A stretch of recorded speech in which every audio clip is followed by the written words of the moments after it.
બનાસકાંઠાના ધાનેરા લાલચોક ખાતે અખંડ ભારત સ્મૃતિ દિન નિમિત્તે વિશ્વ હિન્દુ પરિષદ અને બજરંગ દળ ધાનેરા પ્રખંડના ઉપક્રમે સભા અને રેલીનું આયોજન કરાયું હતું.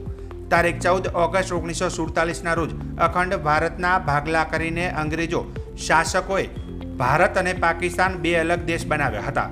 ભાગલાને કારણે લાખો હિન્દુઓનો ત્રાસ, ભય અને આતંક સહન કરવો પડ્યો હતો અને 15મી ઓગસ્ટ સ્વતંત્રતા મળી હતી. જે સંદર્ભે આજે ધાનેરા લાલ ચોક ખાતે મોટી સંખ્યામાં લોકો ઉપસ્થિત રહ્યા હતા અને સભા સંબોધન બાદ રેલી સ્વરૂપે સ્વામી વિવેકાનંદજીની પ્રતિમાને પુષ્પાંજલિ અર્પણ કરી ધર્મ ધજા રોપી હતી.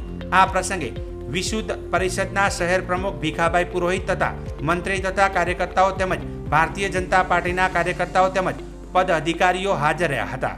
આ પ્રસંગે દેશની આઝાદી વિશે પણ સારું સંબોધન કરી વીર સપૂતોને યાદ કર્યા હતા.